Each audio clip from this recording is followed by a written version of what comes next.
these infrareds, and for some reason, it's just going down.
I would like to call to order the regular board meeting of Tuesday, March 21st, 2023.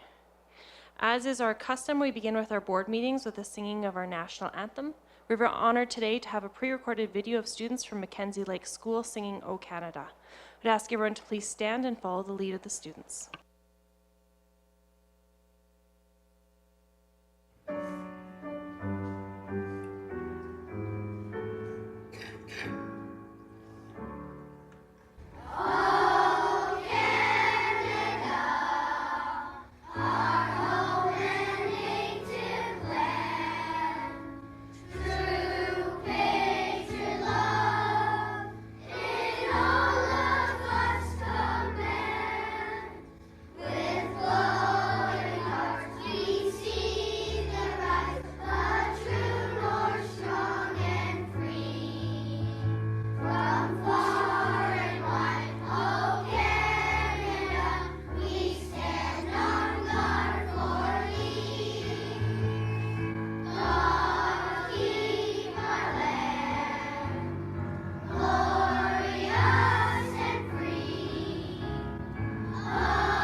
We would like to acknowledge the traditional territories and oral practices of the Blackfoot Nations, which include the Siksika, the Piikani, and the Kainai.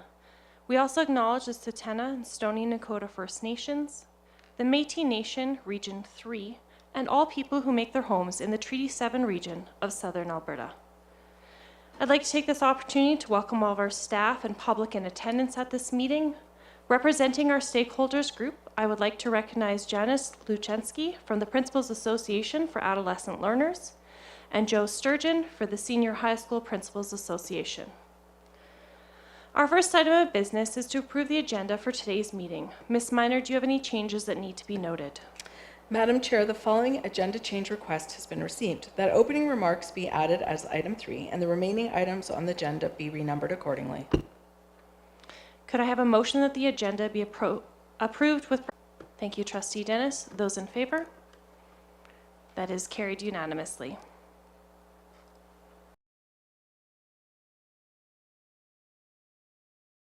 International Day for the Elimination of Racial Discrimination. There is no room for racism or discrimination in any of our schools or workplaces.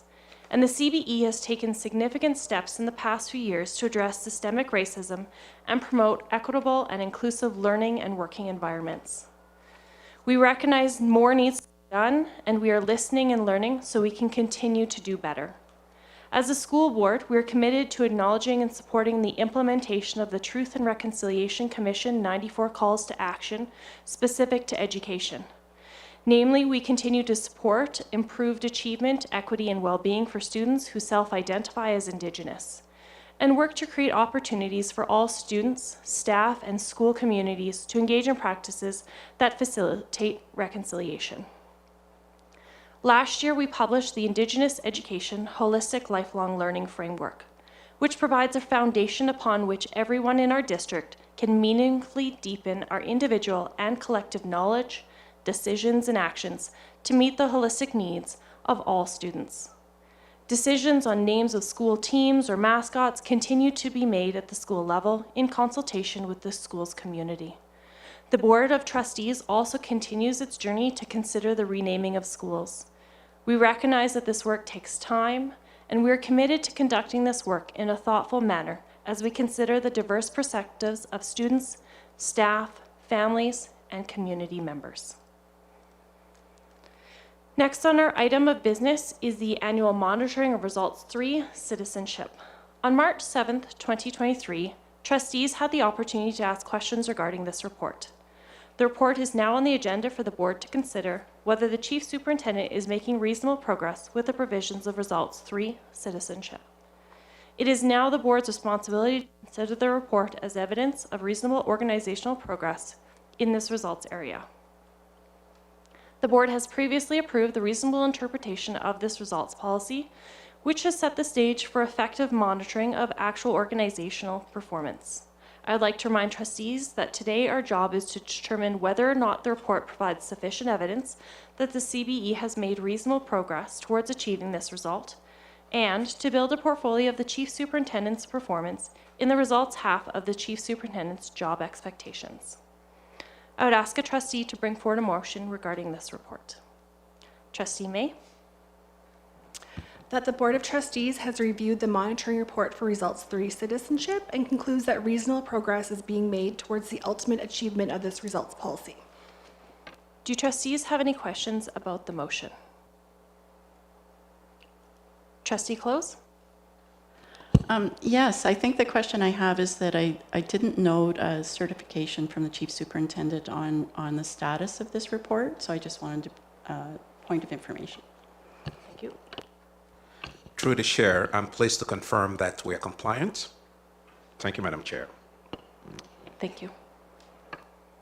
Any other questions about the motion?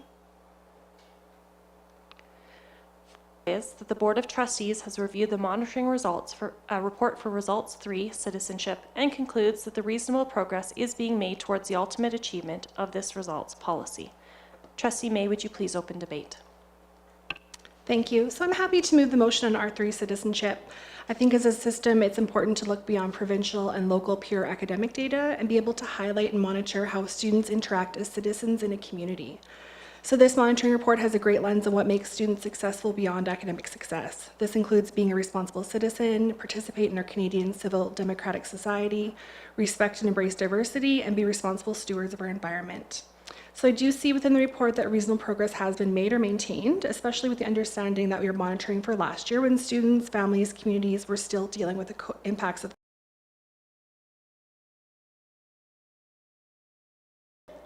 specifically exercising rights and responsibility, working collaboratively with others, and these are lifelong skills.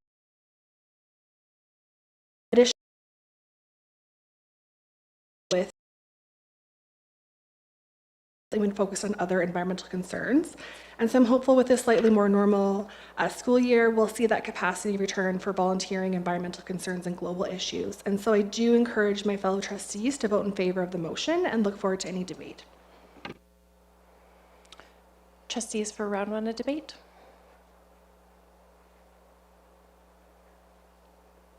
Trustee Vukadinovich, go ahead.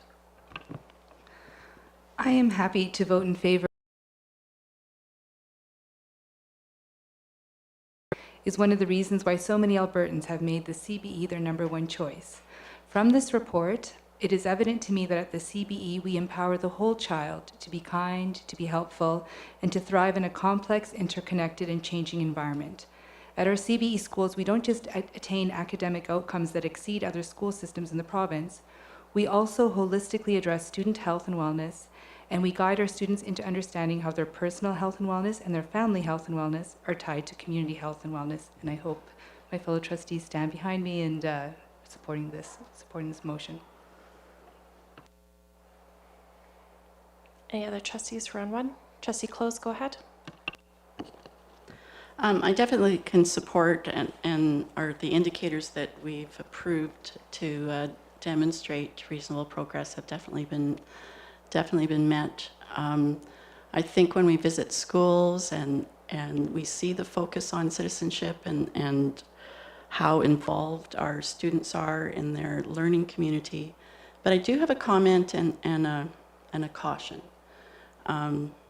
I know in the past, last year especially, and I had a lot of questions around volunteerism and what that looks like.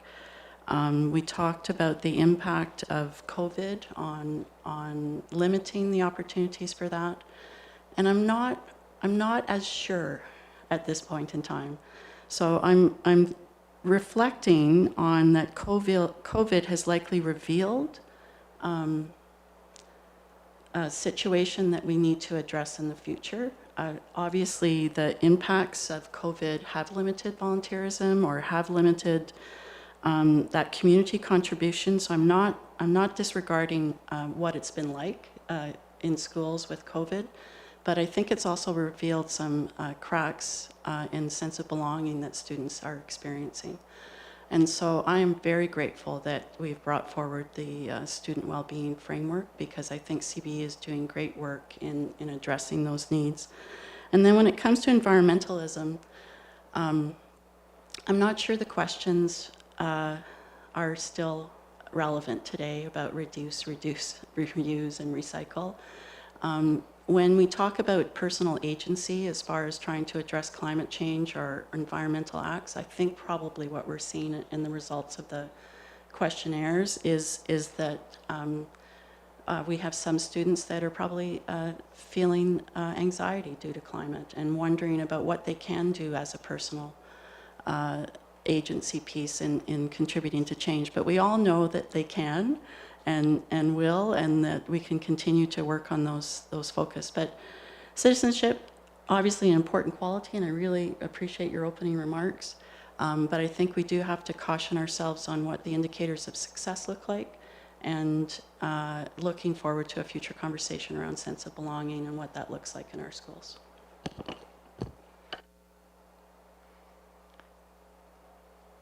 There are trustees for round one. Trustee Bolger, go ahead. Thank you, Chair Hack. I'm pleased to speak in support of this motion as well, and accept that reasonable progress has been made in achieving the desired results of R3 citizenship. Acknowledging that the COVID-19 pandemic impacted these results and changed the ways in which students, staff, and community have worked together is important. And in all of our results reports, I always appreciate the building capacity section related to professional learning, structures and processes, and resources, because it identifies next steps and what the board can do to continually improve. So thank you for that. Round one. Trustee Dennis, go ahead. Thank you so much. So also happy to support this motion, as I would agree that the evidence in the report does state that we are making reasonable progress.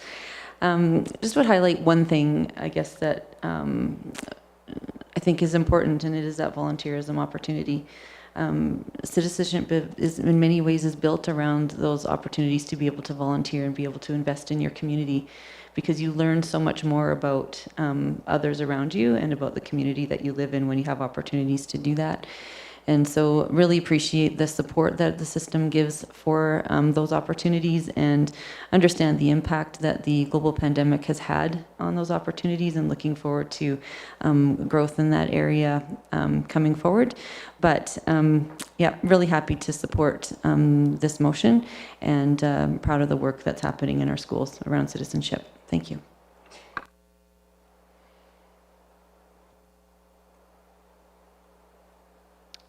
We'll go to round two of debate. Anybody wishing to enter or re-enter for round two?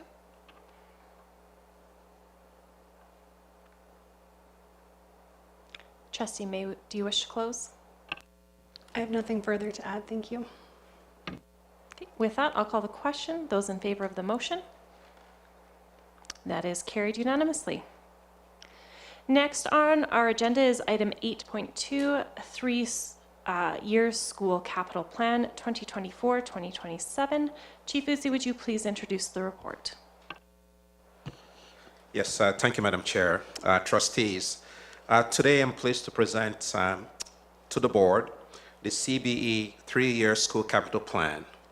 To provide a little bit of context, every year, our Board of Education requires school jurisdictions to assess the need for modernizations to existing schools and the construction of new schools, and submit a combined prioritized list by April 1st.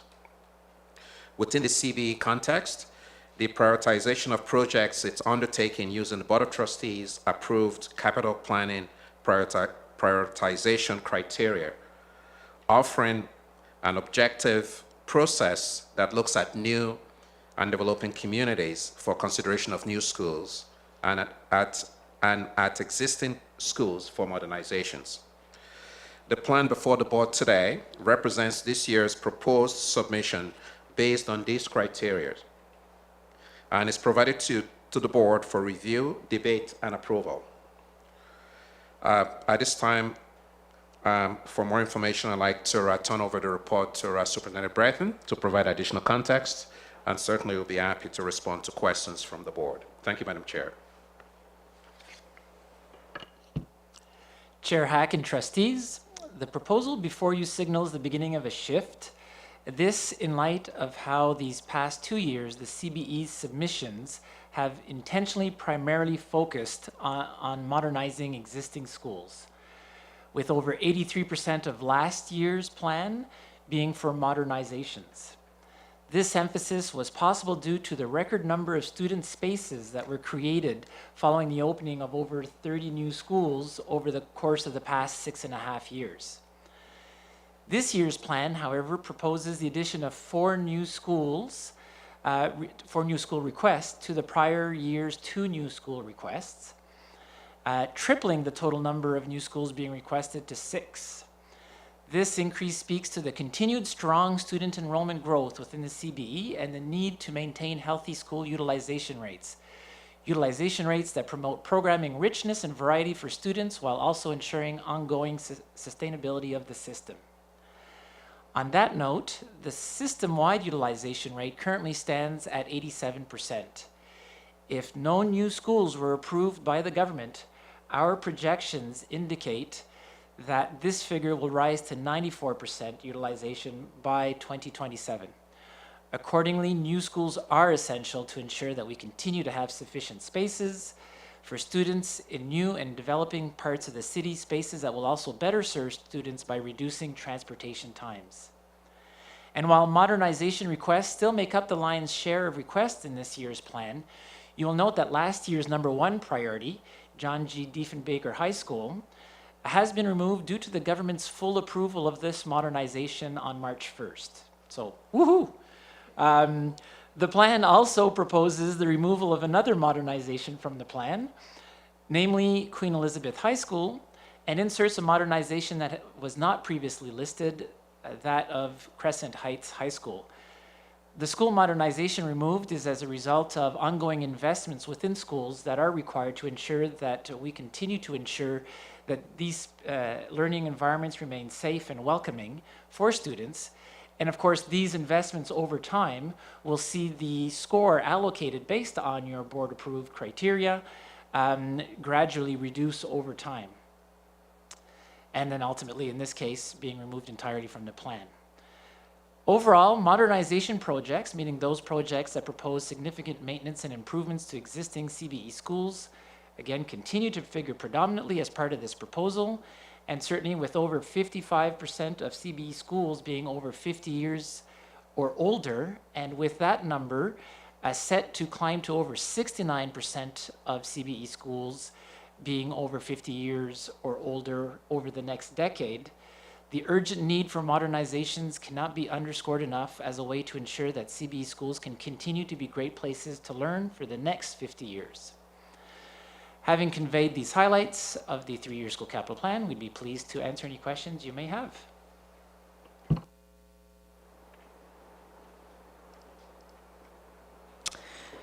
Trustees, any questions or comments on the report? Trustee Dennis, go ahead.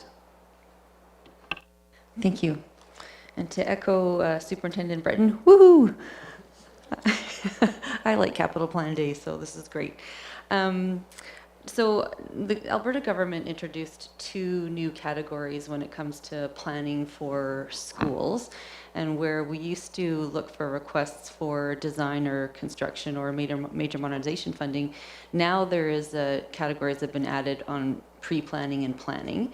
And so just to, I guess, help build some understanding and sort of the impact of that on our process that we need to take to, get ready for these modernizations or for these new construction opportunities. I was just wondering if you could please provide some clarity when it comes to a new school project. What would be some of the specific tasks that we would be undertaking with any of these pre-planning or planning dollars, because we do have some schools for new school requests that are in that pre-planning and planning category.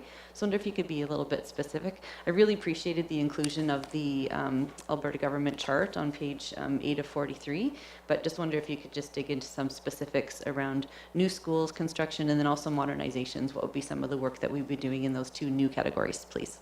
Thank you. Through the chair. So we're also very eager to find out more about these two steps, and what we included within this board report, within this plan, I should say, actually consists of the bulk share of what we have at this point in time from the government. For a new school construction, pre-planning would be looking at things that revolve around site readiness and ensuring that it is there for the government. And it would be looking at very high level scoping of the project. What exactly will it entail? Again, certainly an elementary school might be a little bit more simple, but as you start getting up into those higher divisions, a high school, there might be some considerations around a little bit more definition about regarding that that construction and what might be in that space. I'm being very vague again because it is still very vague for us. I think it's a little bit clearer when it's a modernization or a different kind of proposal. And an example I would use there is, for example, in the Discovering Choices consideration that was brought to you late last school year, so last spring of 2022. Whereby, you know, there was a proposal before you to look at relocating two Discovering Choices sites into alternative locations. And pre-planning at this point in time would have been useful and would have supported CBE administration's work in terms of engaging with the citizens of the city to receive feedback, and also, again, developing different options before finally landing on one that is brought forward to the board for your consideration. So it's a little clearer in our minds, I think, for modernizations and that kind of work that I just mentioned, versus when we're looking at a new school, probably rather limited in terms of pre-planning. Go ahead with your follow-up, Trustee Dennis. Thank you so much, and I appreciate that this is new and we have limited information and clarity available on these, so I really appreciate what you've been able to share around that so far. So what I am curious about, and again, we maybe don't have enough information to fully understand this, but some of what you've talked about, are those things that we would be undertaking anyway before we would actually put a request for design or modernization or full construction funding on the capital plan? Is that work we would have been doing anyway? And if so, will that change then how we will I guess, assess projects and maybe attach a value, right? So when we put a cost estimate, will it change that process for us also? Through the chair. So the pre-planning and planning activity, I would agree, yes, these are activities that are already performed by CBE administration before any project. What is valuable in what has been added here by the government is that now there is a source of funding that's attached to it that before had to be funded out of essentially our operating and maintenance budgets, because IMR, infrastructure maintenance renewal funding, could not be used for that kind of activity. And so certainly that is valuable. And so the way it might influence what you see coming forward in the 3-year school capital plan is that the scope of work may actually be at a slightly higher level of definition that it would have been otherwise. The estimates may be a little bit more precise, and so a little bit greater refinement for your perspective, and certainly for the government then, as they're considering the different projects for approval off the list, knowing that one of these projects that you are submitting has already received either pre-planning or planning, they can have that extra level of assurance that what we are submitting meets their criteria for it to move on to the next step. Trustee Bukadinovich, go ahead. To follow up on this line, I thought that the CBE had already done thorough planning and pre-planning at all of the sites that were our year one priorities and that they were shovel ready. So I can understand the logic of putting planning and pre-planning dollars behind projects that are on year two and year two and year three priorities and not yet shovel ready. And I'm grateful to hear that the government then is with these planning and pre-planning dollars taking on a cost that otherwise CBE would have to use operational dollars for. So that's wonderful. This is why we're great partners with the provincial government. But I'm worried that for year one, that it's maybe not smart spending, maybe not the best use of taxpayer dollars when we already had shovel-ready projects. Are we ready to go with Annie Gale now? How fast can we do planning, pre-planning? Are we shovel-ready with McDonald now? How fast can we do planning, pre-planning for that? Are we ready, shovel-ready with AE Cross? And how fast can we be ready to cross the T's, dot the I's to demonstrate that we're ready for the design funding for a middle school in Saddle Ridge? So those are the four pieces that are landing on the year one here that I see before me that are actually carryovers from last year where it just seems we need to do a little bit more to get it over the hump, or are they shovel ready? Through the chair. So the term shovel ready, I don't know that it's necessarily in Webster's, but typically what it refers to is that the project has been fully defined, it has been designed, and the scope of work and associated specifications are ready to be sent out to tender to the market. And so I can assure you that none of these projects are shovel ready.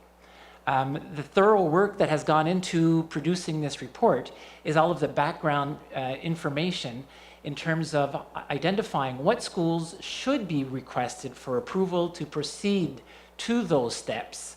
But these are not shovel-ready projects. And so in every one of these instances, every one of those projects that you just referred to, there is still a lot of work that will be required. The first amongst which, of course, is actually, again, to get a little bit greater definition from the government as to what it is that they will be expecting for the pre-planning and planning activities, and what their level of involvement is going to be, what the level of funding is going to be that they will have. And then, of course, we're dependent upon the government to bring us to the next steps. And so it would be a little early for me to be forecasting how quickly, for example, an AE cross pre-planning approval will then result in a modernized school, recognizing that we don't have planning, design, and let alone full modernization for that project. So I hope that helps explain. So again, the work of the plan speaks about where we feel new schools are required and what schools need to be modernized. And then once approvals are in place, then we can start getting them shovel ready. Trustee May, go ahead. So keeping on this thread of planning and pre-planning, I've kind of heard messaging that this is a more fluid process and can help go through stages more quickly through the government, but I am kind of confused and need some clarification. Once a stage is done, there actually is no guarantee that the government will then in year two or year three fully fund these projects, right? So how would we internally deal with projects where we have many that have gone through that first couple stages, and will we end up with lists of year one priorities where we've already gone through that, but not actually getting the bulk of the funding to really make accommodation or modernization or school spaces? Like, how are we going to work through that process? Through the chair. So in the past, what we have seen the government provide is either design approval or construction approval or full approval, which would have included the design and the construction. And the practice within the CBE has been at that point in time, if an element of approval has been received, so in the past it would have been design if it hadn't been full out construction, that to respect now the government's process, that those projects would essentially get pinned to year one. And so that way we no longer subject those projects to the fluctuations that your objective criteria could ultimately end up resulting in fluctuations. And so this is the proposal that I would see going forward here in staying with past CBE practice, being respectful of the money and resources, taxpayer funding that are being invested into these schools, to allow the projects to be able to move from pre-planning to planning to design and so on, recognizing, of course, that the government did say that in some instances that we might actually be able to skip some of those steps and receive full approval from pre-planning, and the next time around we might skip all the way to the final approval.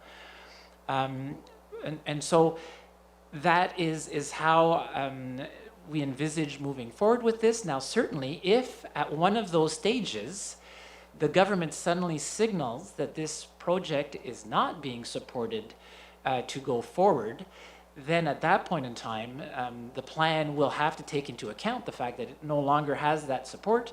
And then we need to look at it from a system perspective, essentially rescore it and say, and does it now still meet the criteria that had resulted in it getting to that place initially? And if it doesn't, then we might see that come off. If we feel it's still high, I believe at that point in time it would be something for you to consider to nonetheless re-engage the government on and say, we recognize your decision on this, but maybe this is one we wish to have reconsidered and allow it to move to the next stage. Trustee Close, go ahead. Thank you for your answers to trustees' questions, and I had similar ones, but I just want to drill down in one particular area because for two reasons. One, I do feel that the new categories of pre-planning and planning are providing us with some consistency rather than a wish list that we provide to the government, or at least from their side of the conversation. I'm hearing that. But I think from our side of the conversation, what is our capacity to manage not only modernizations, but also new school constructions? Because I know from the past, like last year, we were awarded 1, but in previous years, I think there were 16. I can't remember the number, and that seems unmanageable to me. So if we had received all 4 modernizations this year for an approval, rather than this stage-gated process, would we have the capacity to move forward? So what does that look like? Am I being clear as far as my question? Okay, thank you. Through the chair, yes, I was just hoping that you were going to carry on and answer the question as you're so good at doing sometimes, but unfortunately that wasn't the case. So, but kidding aside, the capacity, I think, it's a moving target, and it'll depend on multiple different factors at any given point in time. From a new school perspective, Alberta Infrastructure is the entity that we have requested support of to deliver on those, and so they are somewhat less demanding upon CBE and CBE staff. And so at that point in time, I would actually say that potentially the limiting resource there might be your capital reserves. And if we do have another instance of 16 or 18 schools being open in one school year, you can just imagine the draw on your capital reserves to be able to get those resources that are not funded under the new school capital grant, such as computers for students and or wireless access points to actually be able to have Wi-Fi in a school, and so on and so forth. So I think, for new schools, the limiting point is maybe more the capital reserves. From a modernization perspective, up until this point in time, Alberta Infrastructure has declined our requests. They recognize the fact that they do bring a whole new degree of complexity because you're working within an operating school for the most part. Certainly there's a few summer months where things calm down, but you're operating in an operating school. So there's those need to work with the school that much more closely. There are also all the surprises that you get within a building that then need to be dealt with and can be a much greater draw on resources in comparison to working from a green field and building a new school and everything that's going in is brand new. So from a modernization perspective, some of the factors that would influence how many we could be doing at any one point in time, certainly part of it would also be your capital reserves, because there is a little supplement that is provided, but not to the same degree as a new school. But the market conditions would be another part of that, because where how we would be managing this and what was actually identified within the Grant Thornton report in May of 2020 on the CBE, and highlighting how we were very efficient and effective in delivering on these projects, is because of how we charge the costs of these projects to individuals that we would be bringing on. And so if you're having to hire during a time when it's difficult to be hiring those different project managers and specialists, technicians, and so on and so forth, to manage the project on your behalf, that adds a whole additional degree of complexity. And if, of course, it's known that these projects are going to end at a certain point in time, well, you know, somebody might be looking for something a little bit more stable elsewhere, and so our ability to retain them might be a little bit more challenging, as opposed to when we have a more steady, consistent kind of number of modernizations going through the mill. That can assure us, you know, consistency of work and employment for those individuals, and not sort of like the boom and then from feast to famine kind of scenario. So variable and dependent upon time frame. Certainly, we believe that 4 would be feasible if we had received all 4 approvals. That's why they were listed on the project. But I believe that would have started to, in this current environment, been challenging to really start pushing beyond that, as a result of the much larger number of staff we'd have to bring on to support.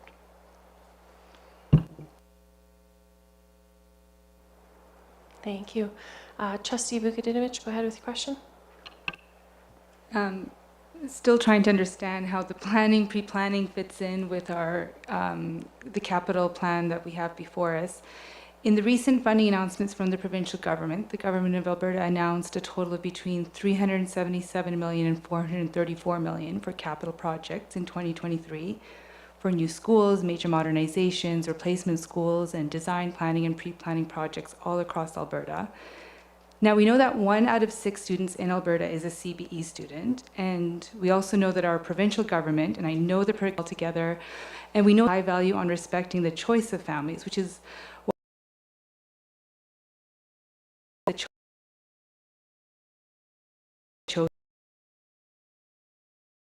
1 in 6 translates to about 15%, and if the CBE were to receive 15% of the announced capital funding of between $377 and $434 million for 2023, we would receive between $57 and $65 million for 2023 alone.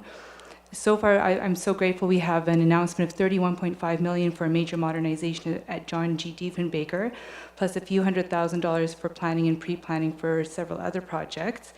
But the situation we have now, as I look at our year 1 priorities, is that we have a somewhat long list of year 1 priorities, because about half of the items there are carryovers from last year, or carryovers that we were maybe still hoping, but I'm still being optimistic that we might maybe see the $1.3 million in design funding for new Saddle Ridge 5 to 9 school, the $8.6 million for major modernization at Annie Gale, the $19.8 million for AE Cross major modernization, and 14.9 for the Sir John A. Macdonald School major modernization. As families in Calgary wait to see if maybe 2023 still holds this for $44.6 million that we're still hoping for in 2023, because I remain an optimist. Is it possible for the CBE to use our capital reserves to begin work on these 3 major modernizations and this Saddle Ridge design request? And if we were to do so, would the CBE get reimbursed by the government of Alberta? Given our enrollment, huge enrollment increase this year, and the growth of Calgary, it's just something that's on my mind. Through the chair. I'll start by just underscoring that the estimates that are provided within the plan are simply to help the board and of course CBE administration in getting an indication for the magnitude and the size of the demand, if you want. But they in no way reflect and or bind the province to actually providing those values. At this point in time, we're still unaware, because we have not received the grant letters for these projects, as to how much we will receive for these projects. And so we may actually receive well more, well above $30 million for John G. Diefenbaker, or maybe it'll be less. That is something yet to be determined. And so I just caution us in looking at those numbers and thinking that that value is exactly what has been approved. What has been approved for certainty is the modernization, but of course that is scalable, right? It can be larger, it can be smaller, depending on how much the government feels that they can invest. So I believe your question came down to the possibility of the board using capital reserves to actually initiate work on some of these projects that have received pre-planning or planning agreement. And here what I would advise is that Section 195(1) of the Education Act specifies, and I'll just read the quote, "A school jurisdiction may not engage in a school building project without prior written approval of the minister." So at this point in time, we only have pre-planning and planning. And so if you were to wish to proceed, the steps would be for you to communicate with the minister, request the approval in accordance with the Education Act. And then at that point in time, you would of course then have to approve the use of your capital reserves. Of course, having said that, that in no way ties the hands or binds the government in terms of having to proceed with that work. And why I say that is that I don't believe the government would want to place themselves in a situation where just because a school jurisdiction happens to have sufficient reserves to proceed with work, that they then trump the priorities that the province has from a provincial perspective regarding what announcements and what approvals should come next. And so a rich board in that kind of scenario could actually end up getting all of the approvals because they could launch off on all these projects with the expectation that the government would reimburse them. So I would say that any work that is undertaken by capital reserves, the board should realize that there is the risk that there would be no subsequent replenishment of those funds from the government following, if they were to just give the approval and allow you to proceed with that work. Thank you. Trustee May, go ahead. So I had a general question around ranking criteria on page 8-10, kind of more around is our ranking criteria so reflective of Calgary growth and how new communities are built. But now I kind of also want to add in, it seemed like previously you said that now if it's gone through the pre-planning stage, it'll be pinned in that year one.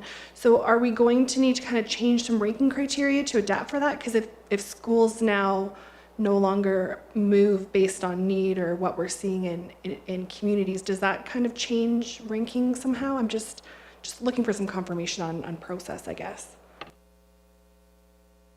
Through the chair.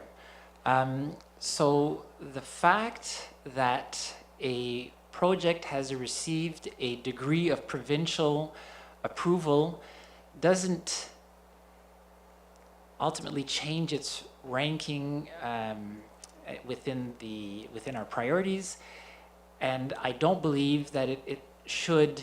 I would recommend that it not influence our ranking criteria, and the reason I'm saying that is that, and as I was sharing previously, the province has a process, a capital planning process, whereby they identify projects and then allocate funding towards that. The CBE has a process that feeds into that, whereby you identify your priorities and you submit our requests for their funding and their approvals through our process. once it has essentially left our process and entered their process, once they've started to provide approvals, then it behooves us, and it also, again, reflects past practice within the CBE, to then preserve the position of that project on our request to allow the government now to fulfill its process. And if they've only given us pre-planning, then we recognize that there might be a few more iterations before we move on. We would be doing the government and the students we serve a disservice if we were to suddenly say, oh no, well suddenly now we're going to score it again. And even though you've already invested several $100,000 in developing this project, we've now dropped it into year 3, and we're now actually asking for these other projects. So I believe at this point in time, again, it would not be a question of changing our criteria. It's just a question of being respectful now of the government's process. Trustee Vukatinovich, go ahead. Because of as we're trying to navigate the pre-planning and planning dollars and waiting for our year one priorities from 2023, seeing them carry over into 2024, I don't want to lose sight of the fact that we're seeing a new major modernization request on this list as a year one priority, Crescent Heights School. So I would like to hear from administration about why it's important for CBE to get full funding in 2024 for a major modernization at Crescent Heights High School. Through the chair. So pages 44 to 45 of the plan, or on the board report, I believe it's 8-69 to 870, lays out the needs identified with this high school. Crescent Heights is one of the 2 largest high schools within our system, also a school with a great historical significance and value to this city. And it serves a large number of students. We know that going forward, we will continue to be needing all of our high school spaces. We've got lots of students that are heading towards our high schools, and that's why we were thrilled to see that Alberta Infrastructure is able to deliver, is aiming to deliver that school, that North Calgary High School, for September opening, and that we are working very closely with them to make sure it opens on that time, because when it opens, we know that we'll have 100% capacity, or 100% utilization of our capacity at the high school level. So this high school has needs, again, that are articulated within pages 44 to 45 of the plan. And while, of course, we're taking care of that infrastructure, the old but very valuable building, looking to, again, nip it up from a learning environment perspective, as we have with our other high schools, so as to ensure that their career and technology studies programs, in alignment with the government's priorities, of course, that they have established for high schools, that we are able to ensure that school continues to provide, again, the best learning environment it can for students and staff. Trustee May, go ahead. So on page 8-14, it has implementation consequences. And something that stuck out to me was our current utilization rate, current enrollment, and that we could be looking at 2,500 student year increase. Is that net? How do we address that within our system, and how is this communicated? Through the chair. So the communication of our system utilization rates, it's on page 78, and it's part of that graph. I think, again, that's page 8-103 of our report, the board pack-up that we have here today. And of course, it shows that between now and 2027, if none of the schools the new schools that are identified on this report were to be approved, then system utilization would hit that 94% utilization rate. And that 2027 figure, that's a projection of 144,000 students, and as you're indicating, it's 2.5 to 2.6 thousand students growth per year. But as you can see, the line isn't necessarily linear, and so there is greater growth in the initial years, the years closest to this one, and then slowly tapering off going out to 2027. And so that is how the CBE communicates its needs. I think it's another argument as we're putting forward our requests to highlight to the government the importance of approvals on this, and that we aren't being disrespectful and or greedy in comparison to the needs of other school jurisdictions, that we are being respectful of taxpayers' money and resources that they've assigned to us, so that we have space that we are responsible to manage. And again, there is funding that we are requesting to create additional spaces, and that we are striking that balance, if you want, between having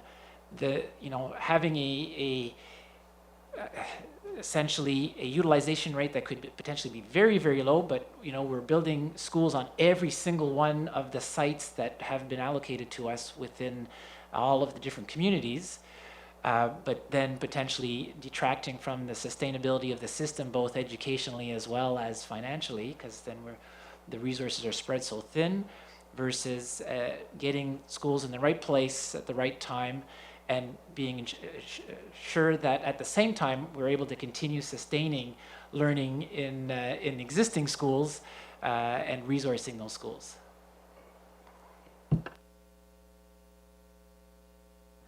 Trustee May, go ahead with the follow-up. Just a quick follow-up on that section. It mentions that enrollment for K-3 is projected to decrease over the next 5 years. Is this what we encountered over this school year with our increase? Is this across the entire of the system, or is it kind of more in certain planning sectors that we would see that projected decrease? Through the chair, certainly the projections are typically system-wide and not specific to a certain sector. And we are definitely seeing, a great imbalance in how, in the decisions that people take, and of course it's free will. They're choosing to live in different areas of the city, and that is causing an imbalance in terms of where students in different divisions end up living.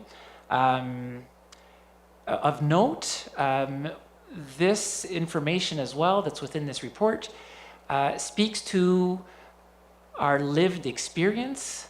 Having said that, our lived experience changed dramatically on September of 2022 with the start of this school year, where we saw a post-pandemic insurgence of immigration, which, fortunately has actually changed that. And so from a system perspective, for that 1 year, we actually saw a growth of K2 grade 3 enrollment. And we're actually continuing to see this wave of immigration since the September opening of the school year, month after month, and potentially what we were thinking was maybe like a post-pandemic, again, sort of a surge, maybe a reflection of the federal government's focus and commitment to bringing immigration levels to all-time highs. And so as a result, we're actually seeing month over month growth that we haven't seen. And so this is something that we're looking at closely, as it may start indicating a change in terms of what we have been living up until now in those elementary years. Trustee Close, go ahead. I have so much to ask about that, but a little more specific around high schools, especially in the South, finally digesting the idea that we have to purchase land for future high school sites. Why are the proposed sites for the new South Calgary high schools on the west side of McLeod Trail? So how do we choose where to purchase and why? And when will these sites be ready? Because I think they're in communities that aren't actually developed yet. So I'd like a little more information about that. And then as a follow-up, I'm going to sneak this in, is how long does it actually take to build a high school once it's approved on our capital plan? Through the chair. So some tough questions there. The choice and how municipal and school reserve sites, MSR sites, how they are selected. The city involves school jurisdictions in terms of identifying to the school jurisdictions the built-out population of those communities, and then based upon our criteria, and it's certainly informed also that this criteria was established between the city and the school jurisdictions, how many MSR sites can be identified for the size of the community, or need to be identified for that community starts to be determined. There is, of course, a maximum that can be identified because under the Municipal Government Act, the MGA, of course, the government is limited to 10% taking of reserves from the developer for that. And then they turn to the developer. And then it is up to the developer to ensure that they are identifying those locations that meet the criteria for school sites. So that includes such things as the grade of the site. It'll include such things as, proximity to high power transmission lines. And certainly there's a minimum distance or minimum distance that has to be preserved. Obviously no maximum distance. So these are actually all elements when we talk about site readiness that also end up having to check off those boxes. And so it is left to the developer to identify and develop that community, determine what the best layout is, and then come back and say, so now here are the sites that based on what you've determined is required for the needs of the school jurisdictions. Here are the sites, here are their locations, here how we're planning on servicing them in terms of the number of frontages they will have, the number of roads that will be able to use to be able to access those schools, and so on and so forth. So we are able to influence the number of sites, and then subsequently there's a proposal that comes back. Then because of the size of the high school site, that brings it beyond the total 10% MSR allocation. Then the remaining land, that's when those purchases need to happen. Why are our sites on the west side of the Deerfoot, I think was the next question. So again, that happens when you've got a new developing community, and you've got, well, in the case, of course, of high schools, it'll be more than one community because it's 50 to 60,000 students. And so then as the sites are being determined and ascertained, a developer might choose this location versus another location. Certainly for high schools, we're very much looking for proximity to highways and other roads that provide ease of access, knowing that high schools are more of a regional draw for students, and so we want to facilitate access to those. I'm thinking that it's maybe more of a coincidence than anything else, if that's what you've identified by looking on that drawing on the plan. I think there was a third portion to your question, but I've lost that one. If you can help me. Trustee Close, go ahead. How long does it take to build a high school once it's approved? Yes, all right. So once a project is approved, you typically have to wait several months before you actually see the grant letter. And then after that, you'd probably see a year-long process for the design. And then subsequently, based on our experience with having built high schools over these past 6 years, frequently probably would see in the order of 26 months or so. 26 months is pushing it, and that is certainly why we were,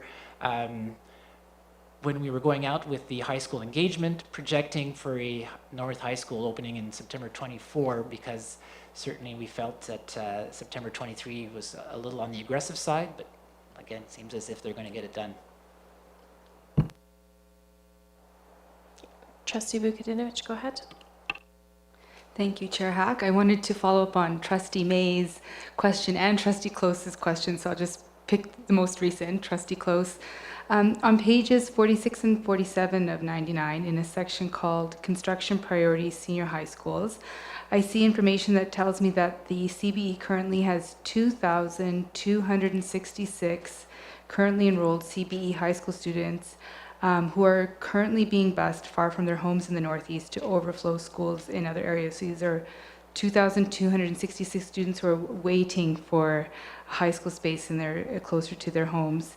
But the CBE has 8 planning sectors: Northwest, North, Northeast, West, Central, East, and South and Southeast. So I'm wondering, why didn't administration include this type of information for the other 7 sectors?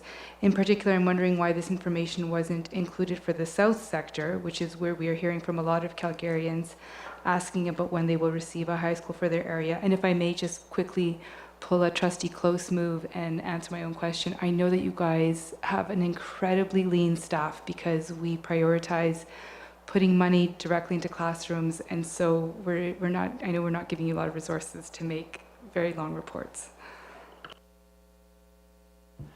Through the chair, thank you for adopting that practice of answering our own questions. That's very much appreciated. So the reason that Cornerstone High School site is the only one that is mentioned within that text is because it's also the only one that's being requested in that report. And that's why we're actually providing a little bit more meat to why it's on there. And so why is it now the only one that we're requesting? Start off with A, the Northeast planning sector is hands down the fastest growing sector within the city. And then plus B, the site is anticipated to be site ready within a year or two. I'm hoping it's going to be a year, but within a year or two. Again, it's outside of our control. It's the developer that chooses how quickly those sites get developed. And so here we're trying with the plan to attract attention to the need for a high school there and not dilute it by having numerous others, for example, down in the south, that, for example, if I look at down in the southeast, what we've got here is that the West McLeod site, it's anticipated to be site ready in the next 5 to 7 years.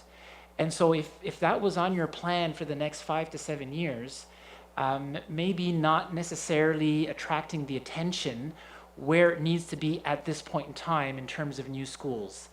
And so looking to more strategically place that when it starts getting a little bit closer to getting to that site readiness point, and then we can start placing that emphasis that we need to say, okay, and now this site is about to, you know, it's on the cusp of site readiness. If it's in a situation like Cornerstone, again, this was exceptional. Normally we wouldn't have even placed the Cornerstone sites in Saddle Ridge schools on the plan because they do not have site readiness, and the government at that point in time would typically not entertain those. But you accepted having those in there because of the phenomenal growth in the Northeast, and of course that was recognized by the government. And so I think this helps draw the attraction, avoids again diluting the list by having it just, you know, drawn out too far and wide at this point in time.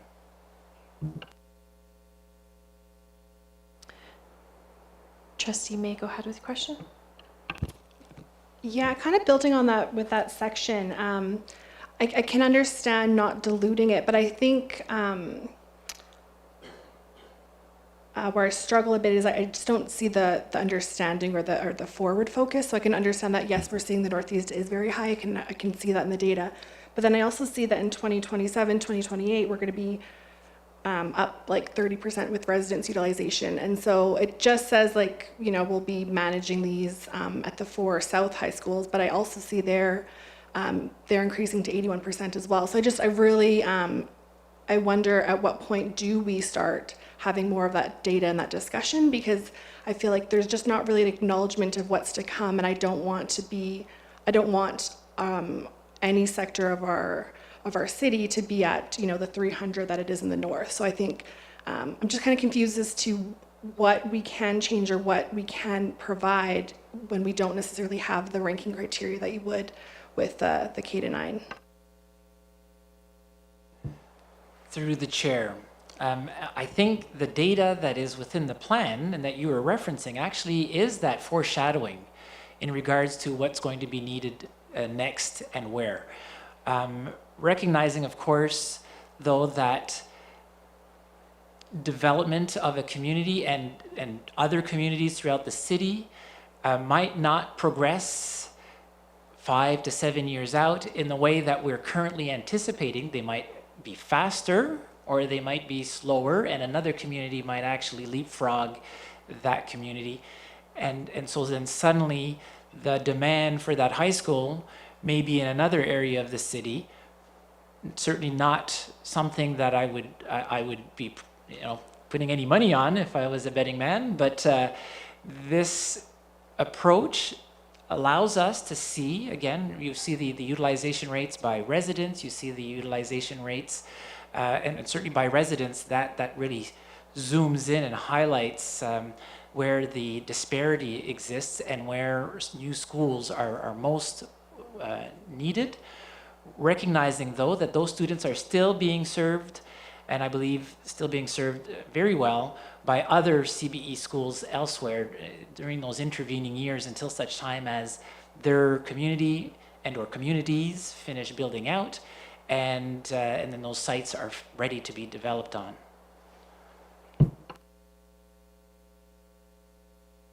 Trustee Bukadinovich, go ahead with your question. Earlier, I mentioned how we have quite a number of high school students waiting for a space, for high school space in their Northeast community. In addition, when I look at pages 90 to 93 of 99, I see that there are currently 6,887 K-9 students who are currently enrolled as CBE students, but being bused far away from their home communities, and they're currently waiting for a CBE school to be built in their community. If we add up those two numbers, that's 9,153 currently enrolled CBE students who are waiting for a CBE school to be built closer to home, which is a lot, like over 9,000 students. So I see that our brand new Year 1 priorities include a request for 3 new schools, a new K-4 school for Evanston, a new 10 to 12 high school for Cornerstone, and a new K-4 for Redstone.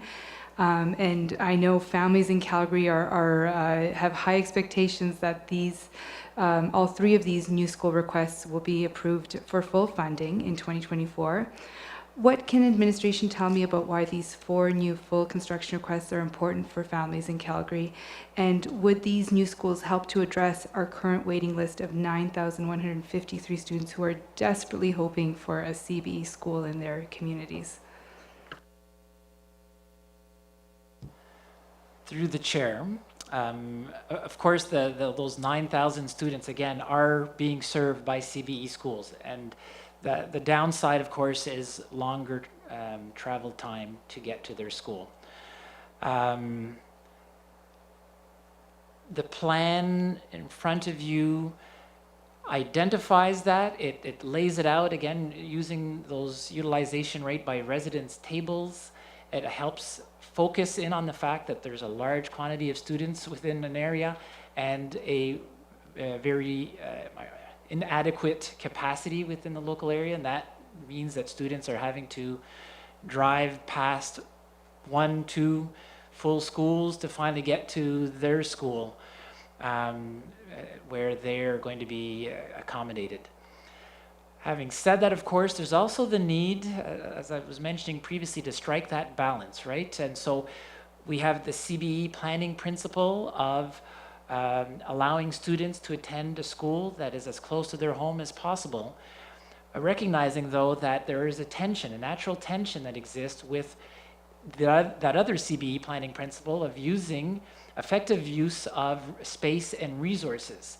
And of course, that's an expectation that taxpayers and the government have of the CBE to ensure that we are building schools in a timely fashion where they are needed and in a way that allows the system to continue to be sustainable, again, both educationally and financially going forward, because the school doesn't end up getting drained of all of its students as new schools open up where these new students happen to be. And so it is a delicate sort of balance, trying to grapple with that. Having said that, the report before you, and I think the data within it, provides the convincing argument for why the schools that have been identified are there, and they again are looking to try to strike that balance in terms of not going too far afield and then diluting our list to such an extent that it is more difficult to identify what exactly is the CBE's priority, because they just have too many, right? Trustee Bolger, go ahead with your question. Thank you very much. So this is likely in relation to Trustee May and maybe Trustee Vukadinovich's last question. In relation to a school that's not on a capital plan the previous year and then may leapfrog, as you mentioned. So when you compare the 23-26 capital plan to the one before us, there's 3 new build requests that weren't on there the year prior, which are Evanston, Redstone Elementaries in year 1, and Sage Hill, Concora Middle in year 2. So I guess, can you just speak to why these schools are now on the proposed 24-27 3-year school capital plan, and to how quickly our capital plan priorities can change from year to year? And then what are the biggest factors impacting this? Is it a Calgary Catholic school being approved, population growth, site readiness, or is it just down to the numbers in our how we assess this in the first case? Through the chair, I would go with the latter, and it really comes down to the numbers, because at the end of the day, for K-9, those projects are scored using, again, your criteria, your capital planning criteria. I think one of the aspects to it, though, of course, in determining when it is time to place a new school on the plan, is looking at, and if I could reference back to my opening comments, so we had sort of like a sweet spot there right after the opening of 30 schools where there was an intentional focus on modernizations, knowing that we could ride the coattails for a little while of all of those additional spaces that had been created in the new schools. And knowing that modernizations aren't, that they don't have the same attractiveness that a new school announcement has. Again, trying to declutter our prioritized lists and bring to the forefront the need that we've now invested over $500 million in building new schools. Let's get a little bit of money flowing into modernizing existing schools. And so, whereas these schools that you now see on there had been scoring high, we were able to wait, to strategically look to try to get those modernizations approved or partly approved.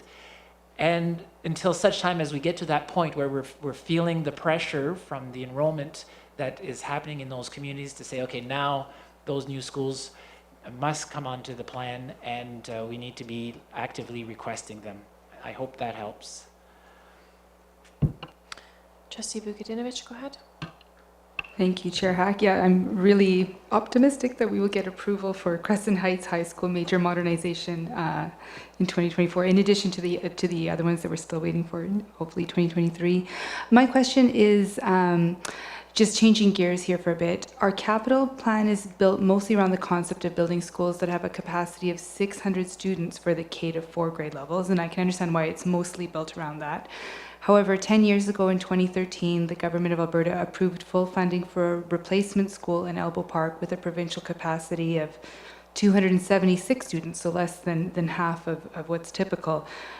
So my question is, has the CBE considered requesting funding for an Elbow Park-sized school in Applewood? Would administration be open to examining whether to request an Elbow Park-sized school in Applewood? It's unlikely to ever need a 600 capacity school, which means it would be impossible for the community of Applewood to climb up the points system as is. But if Applewood were to be evaluated on the basis of seeking a 276 capacity school, maybe that might change their points ranking. So just to address your question before administration wants to weigh in as well, in 2013 there was new approved capital plan criteria from the board in relation to what we're seeing before us. So a little bit of context is that was reapproved by the board. The criteria that's set out so that administration brings forward to us is an approved criteria from the board administration presents. If you want to add any more context, I'd be appreciated. Through the chair, thank you. I think you've identified exactly the issue here, and it's that, of course, the CBE administration will respect the board-approved criteria. It currently ranks a population, amongst other things, the total number of students that are eligible to be attending a school in that community. And so if you have a smaller community, even though it's got a great name, it's not going to rank as high as a larger community that has more students. And so at this point in time, with this current set of criteria, we would not be able to deviate from that model. And so we would have to be looking for revised criteria from the board that look to somehow give additional scores or points, I should say, to smaller communities. Thank you. Trustee Downey with your question, please. I'm wondering if there are many fully developed or nearly fully developed communities that need schools and have land but site readiness. And so what are the steps we can take to get schools built in these communities? And why does it seem that some communities have to wait a decade or perhaps even longer for a school to be built?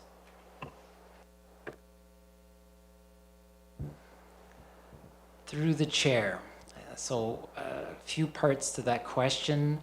As far as municipal and school reserve sites in the Northeast that have site readiness versus not, I don't unfortunately have that at the tip of my fingers, but it's certainly information that, you know, should the board desire it, I can provide to you.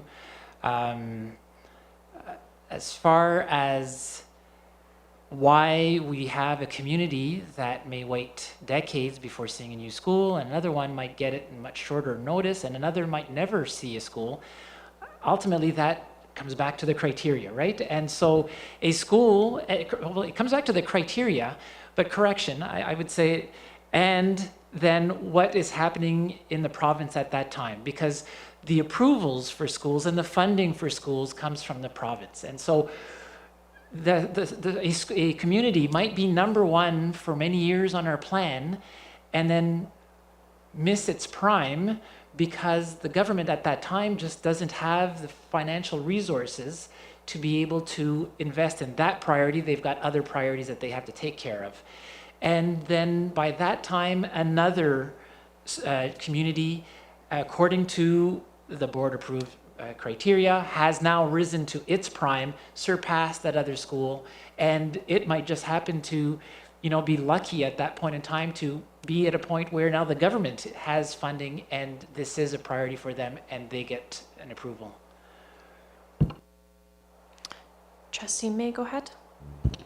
So on page 2 of 9 in the introduction, it talks about eligible school communities and that middle, junior may be combined with other communities.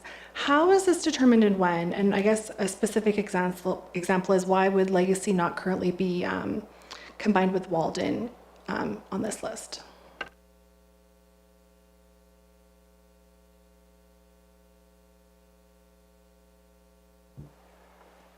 Through the chair. So Walden and Legacy have not been combined because those communities together would be too large. And so that's part of the challenge there. And I think there was another portion to your question, if you could help me with remembering what that was. Like when and how are our school communities combined for a middle and junior high school site? Thank you for that. We can just pause a moment here as I refresh my memory. Right, so CBE uses the projected population based on the full build out of the community that has been approved by the city for that developer. And so at this point in time, it's not the existing population, but it's again, when we're looking at it from this perspective, here it's really looking at what that full build out will be. And so if the combined projected population threshold of the combined communities does not exceed 24,000, then at that point in time, it would be contemplated. So that, again, that's where Legacy and Walden put together, they would exceed 24,000 total. Page 22 of the capital plan provides a little bit more of a write-up on that might help provide some more context that I didn't provide just now. Hopefully that answers your question. If not, that will be another one that if the board wishes, I could go back and secure some more information.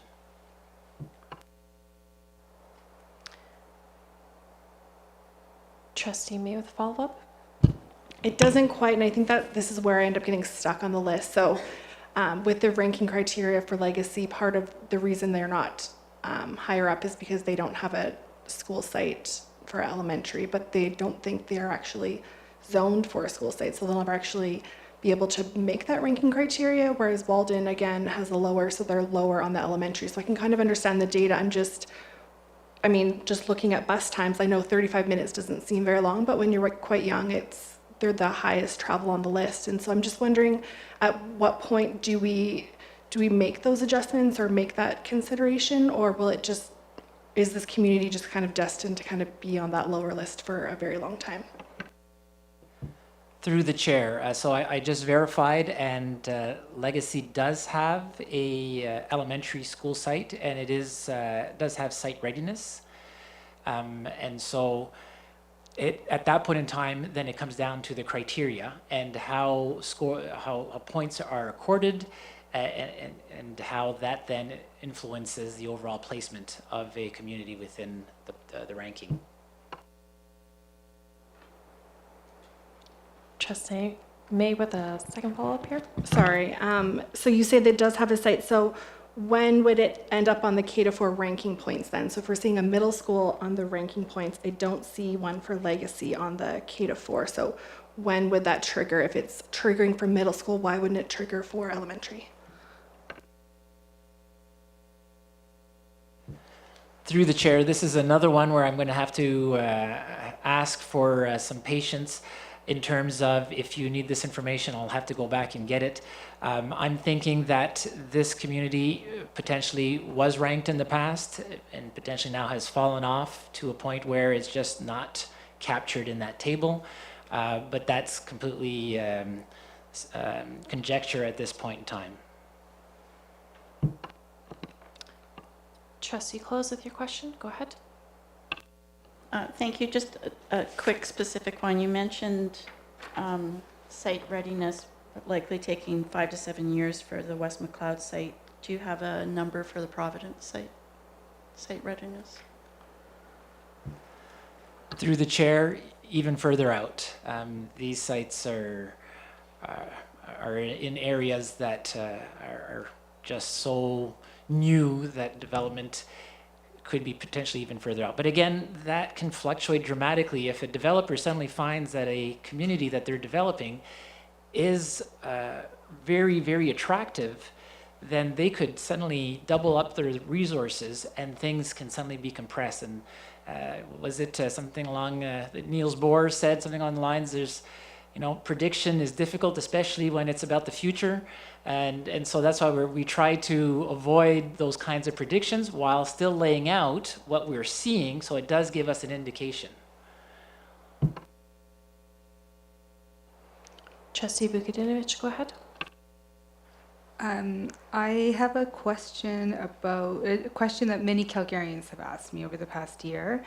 And so I'm taking this opportunity to ask it on behalf of not just my constituents, but also on behalf of Calgarians from across the city who have asked me this question. When there's a brand new suburban community, why doesn't the CBE request building a K-9 school as soon as possible? And then as the community continues to build out and more families move in, request a K-4 a few years later and convert the originally built K-9 into a 5-9. And in the past, families have heard CBE explain that this is because people don't like change and people will raise opposition if the CBE were to try to convert a K-9 into a 5-9. However, the families I hear from say that they feel it's not a good enough reason because there are change management and communication tools available to manage those kinds of expectations right off the top. And so people keep asking me and they want to know, why doesn't the CBE adopt a strategy of requesting a K-9 school earlier in the life of a brand new community with the stated pre-planned objective of converting that K-9 into a 5-9 once the needs of that community warrant additional school space? Through the chair. So when MSR sites, municipal and school reserve sites, are provided to the Calgary Board of Education, there are a certain number of acres. They're a certain size for an elementary school. They're a little bit larger for middle school. And of course, they need to be much larger for a high school. A smaller site for an elementary school allows for, based on our experience, 600 students and accommodating them well and still having the space for their physical activity needs that are required as part of the curriculum. A 900 capacity school will have a slightly larger area, and so on. And when you're looking at a K-9 school, that is a 900 capacity school. You need a larger lot. And so here again, you have that tension between the amount of municipal and school reserve that the government, that the municipality can take from the developer and give to a school jurisdiction. So the benefit of going with the elementary schools, part of it is that typically in a community, of course, subject to the size of the community, but we'd have 2 elementary school sites and a middle school site, is that you're actually able to have smaller elementary school sites. And so it's a little bit less in terms of a draw on the overall land from the developer. Secondly, you end up with greater flexibility. And so the beauty with the CBE model is that with the elementary schools in place and then subsequently a middle school coming into play, you actually end up with greater overall capacity that you can now then play with the grade configuration between those two schools, between the elementary school and the middle school, to maximize their enrollment. And so in so doing, ensuring that you're optimizing the resources flowing into those schools and making those learning opportunities within those schools the best for those students. And so a K-9 school, again, more land, it's a bigger school, it can be a little bit more intimidating for younger students, and loss of some of that flexibility that I was just referring to in terms of having more sites with that ability to change the grade configuration. Trustee Vukadinovich for the follow-up. I'm just a little bit confused though, because like for example, Sage Hill, right? Aren't we asking for a middle school there first, and then we're not even sure when we might ask for K-4, and so do we always? So, but from what I heard you say, it sounds like we ask for K-4s first in an area, and then we asked for 5-9s. But like, to what extent does it? I'm talking about the situations where it's the reverse, where we ask for the 5 to 9 first and then the K to 4. But maybe that, I don't know how often that happens. I'm just a little confused. Through the chair, my apologies. I was hearing K to 9 and you were saying 5 to 9. So yes, it is typically the practice to look to have an elementary school within a community first and then seek out the middle school subsequently. And that again relates back to the CBE planning principle of maintaining a K to 12 continuum. And so we're trying to, wherever possible, keep those student cohorts within a community and together as much as possible. And so they can be transitioning from the elementary school through to the middle school.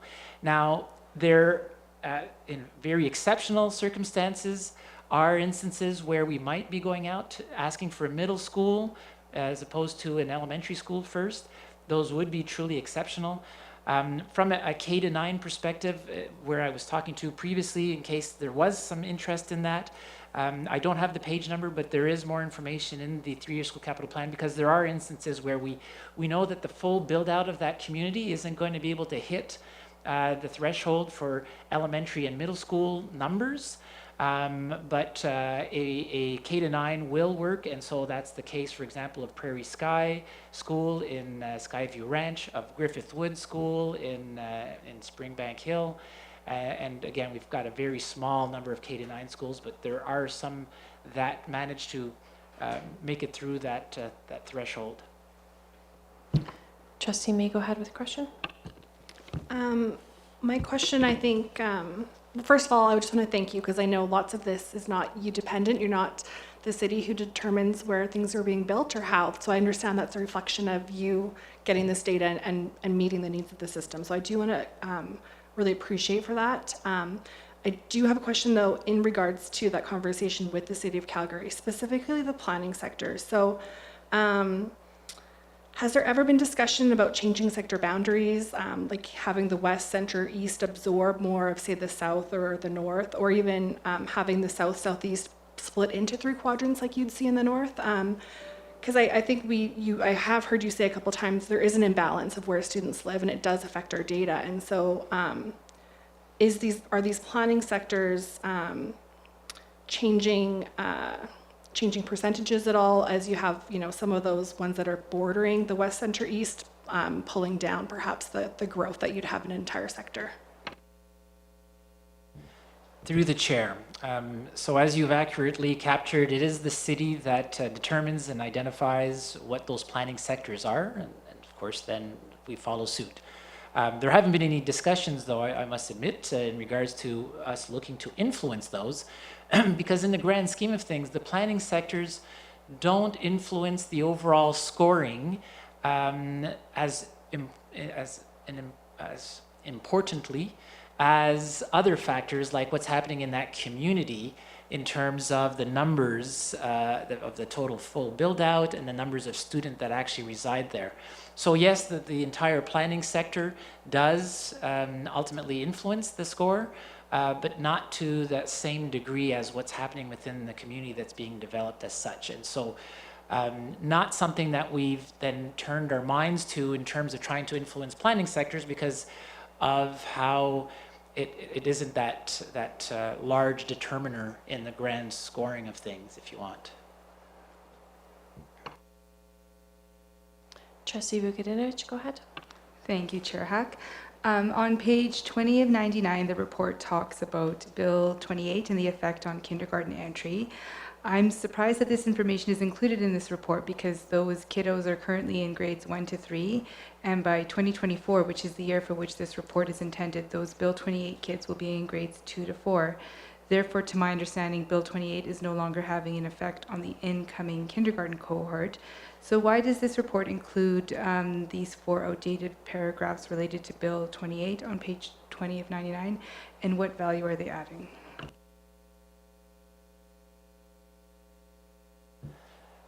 Through the chair.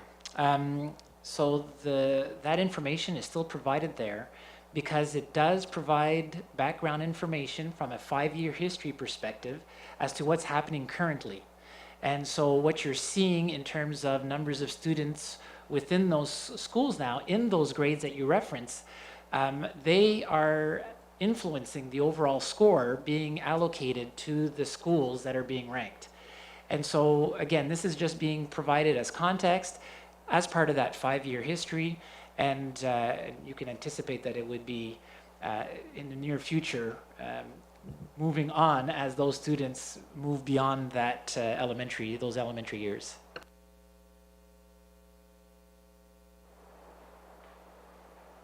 Trustee Vukadinovich, go ahead. Thank you, Chair Hack. This question's for Superintendent Armstrong. I'm kidding. They're all for Superintendent Breton. All of them. All the questions. Okay, so this report projects a 5-year decrease in the K-3 cohort, and that's mentioned on page 7 of 99, like important enough to be drawn out into the executive summary, and again on page 20 of 99. And I see on page 20 of 99 that it says that this projection is based on 2019 census data, which is before the pandemic, before the invasion of Ukraine, before the post-pandemic surge in immigration, Alberta's growth and population. And that 2019 census data, I'm worried that it might have been intended if it was for a 4-year projection for the 2020, 21, 22, 23 years. So my first reaction, I guess, when I see this is skepticism that we are truly expecting a decrease in the K-3 population as opposed to an increase or at most a leveling off. For example, years ago, the CBE's projections said Altadore School would have to close. Now it's bursting at the seams. Years ago, the enrollment at Connaught School, Ramsey School, Mount Royal School, Riverside School were all projected to go down. And now all of these schools are on lottery systems. Looking at just Ramsey School alone, on September 30th, the enrollment at this K-4 school was 190 students, and today there are a little over 300 students, and that is an increase of over 100 students in the course of just one school year. And this rapid enrollment growth is repeating across CBE schools in the center. Siblings can no longer go to the same school that their older siblings attended. Kids who've attended the same community cohort since kindergarten are now getting split up in middle school because the lottery system is splitting apart cohorts in the center section. And I have more families contacting me every day to say that they're mad that that they're still hearing about underutilized schools and dropping in enrollment when the reality on the ground is that our CBE schools are completely full to overflowing, and the reality on the ground is that newly arrived K-12 students, we have newly arriving K-12 students are enrolling every single week. Our enrollment is going up at all grade levels. Our population in Alberta is growing, and so I'm just worried about the data we're using to make capital planning decisions. So if it is indeed true that the CBE is expecting a decrease in enrollment in the K-3 cohort over the next 5 years, could you provide me with more information about the source of the data in the table on page 21 of 99? When was the projection developed? Is there anything else that you can tell me to reassure me that that this projection of a K-3 decrease has a very high degree of certainty? Through the chair. So I hope that as we continue working together, we'll be able to develop that sense of trust in the information that's being provided to the degree that you need. Recognizing, though, that at this point in time, we're living through some exceptional times. So the census data that is referenced in the comment there, the sentence, I believe, says data collected during the 2019 census indicated that the number of children eligible for kindergarten was expected to continue to decline over the next 4 years. That is also what we had been seeing in terms of enrollment from 2015 through to very recently. As I've indicated, we are now going through something that we have never lived before. It's post-pandemic, and we are seeing newcomers to Calgary, both interprovincial immigration, but also international immigration in a way that doesn't compare to anything on record. I believe I was mentioning to Trustee May earlier something along the same lines. And so this last start of the school year broke this model and these projections. And going back to that quote, nothing is as difficult to predict as the future is. We are monitoring this closely. And we may be starting to experience something that is new, something that is different, and something that is not just informed by 2019 census data. We are using Canada Revenue Agency data that is current to the year, recognizing, of course, that CRA data doesn't tell us how many immigrants potentially are going to be relocating to Canada. And so now we're starting to reach out to get that information in a different fashion and on an ongoing fashion to help inform the work of these projections. And so we are also not too proud to say when we're wrong and when things have changed. And if we see that things have changed, we will make those corrections, we will make those adjustments, and we'll make sure that then our future work reflects that. But at this point in time, that was our best thinking. Sorry. Go ahead. Through the chair, I would only add that if there's particular information that the board wishes, certainly the board can make that request, and administration will endeavor to undertake should the board directs. Thank you. Appreciate the context given, and yes, I think when you said unprecedented times and living through something that we haven't lived through before, covers a lot of this best guess and best work based on the information that we had. So appreciate that. I'm going to ask some questions, and I'm going to pull a trustee close here and answer some of them to kind of speed this along, because I know that the information's in the report here. I'm just looking for confirmation on 3 questions, and then I'll ask a subset. So on page 8-29, it states that the North Planning Sector has the most number of actively developing communities at 9, correct? On page 8-28, it states that Livingston's the fastest growing neighborhood in Calgary, as it's the top in that blue section there. Understanding that correct? And that on page 8-97, Livingston is the community that travels the longest on the bus to elementary school at 36 minutes. Understanding that data. My question, with all of that in mind, pulling from different sections, based on eligibility criteria, is Livingston an eligible school community? Do they have an accommodation option nearby community? And I think I just answered that question with a 36-minute drive, is that it's a fair ways away. And is there site readiness in this community? To the chair. So yes, Livingston currently has an elementary school site listed. It's at Appendix 3 of page 71 or 8-96 of the board pack-up for the capital plan. Those elementary students currently from Livingston are being accommodated at Cambrian Heights School. And at this time, there are no middle school sites that have site readiness at Livingston. And indulge me, I've got a follow-up question here to get these out of the way.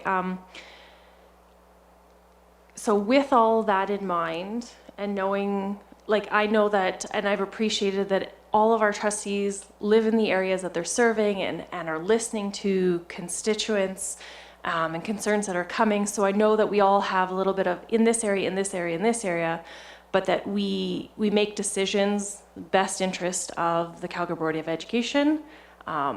Not necessarily ward specific, but I know a lot of these are ward specific questions because we know those areas best, so I appreciate that. In a general question, can you please discuss the impact it would have on enrollment numbers if we were not the first school in an area, and how does our 3-year plan, or does our 3-year plan account for that, knowing that CBE is a first choice of parents in any community? To the chair. And so now going back to the capital planning criteria, and it does not account for being the first in a community as any sort of, providing any sort of weight to a score. So it is not a consideration when we're going through this work in terms of influencing what school is being prioritized. As far as assessing the impact of not being the first school within a community, that isn't something that has been conducted by the CBE in the past. And again, if it is something of interest by the board, then it would be something that we would have to embark upon. Appreciate that. Thank you. Trustee Vukadinovic, go ahead. Moving outside of my wards, I know that families have been advocating for a K-4 in Sage Hill because they've even contacted me. And it's the next school in line according to our point system.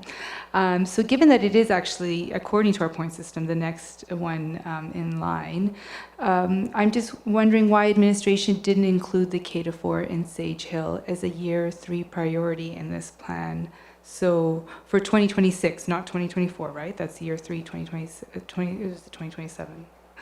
At least for design funding. Through the chair. And then that goes back to the tension I reference in terms of competing CBE planning principles of ensuring or seeking to allow students to attend a school as close as possible to their home versus ensuring that, that those prudent use of available space and resources that are made available to the CBE. So Sage Hill does score very high. Typically, approvals would only be in the first year. We actually saw the government this last March 1st touch on 2 priorities within year 2, priorities 1 and 2 of year 2, which was very well received. However, at this point in time, given also how our board approved criteria can fluctuate from year to year, before placing something on the 3-year school capital plan, only to potentially later on, should circumstances change, see that then drop and drop off, wanting to manage those expectations. So it's a striking of a lot of different balances and assessing whether or not to place the school on year 3 at this point in time, at this juncture, when there's still the ability for us to be able to position it later on, should we find that circumstances are creating additional pressure and or making it move in a direction that is increasing its score, and so we could immediately instead insert it in year 2 or year 1 in a future plan, and still have it tracking for potential approvals in a very rapid fashion, as opposed to essentially, year 3 isn't a necessary step for all projects. Not all projects have to start in year 3 and then climb through to year 2 and then into year 1. I hope that makes sense.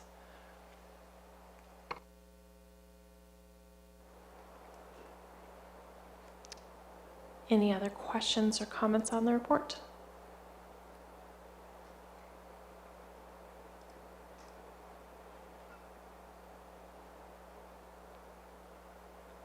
Okay. We're going to take about a 12-minute recess here and reconvene at 1 o'clock.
We'll reconvene the meeting this afternoon.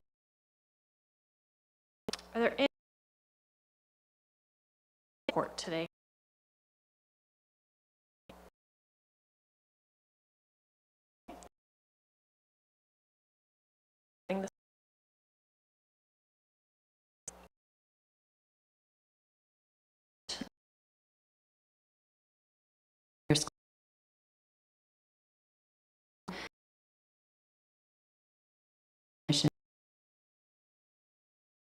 Do you trustees have any questions about the motion?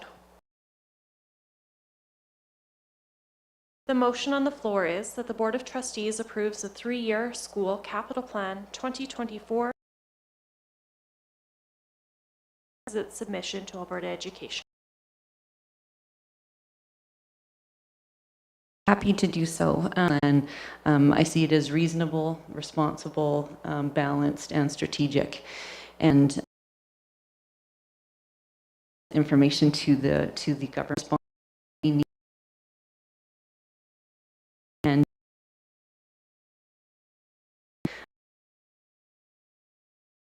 we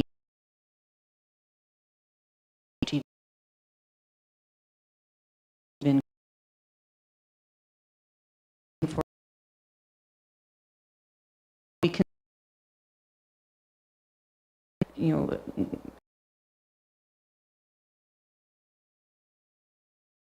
into our boundaries, being in a position where we're going to be looking at being able to serve the students that will be moving into those communities. Also would highlight many times I have directed Calgarians to the chart in that is Appendix 3 of the ranking of communities for new schools. I get asked that question a lot about, where is my community in the ranking for a new school? And so having that information contained in the capital plan is really helpful, and have used that many times over. Also want to say, in terms of balance, I really appreciate how we are balancing new schools also with modernizations. We not only have a responsibility to students that are in growing communities, but we also have responsibilities to students that are already in the system and are attending school in older buildings. And so we are being responsive to also the needs of all students across the system, not just students that are in growing communities. And I think I'm out of time, so I'll save anything else for later. Thank you. Trustees for round 1 of debate. Trustee Downey, go ahead. So I think one of the things that we understand from all of trustees' questions today is that there are many barriers in the capital planning process, and the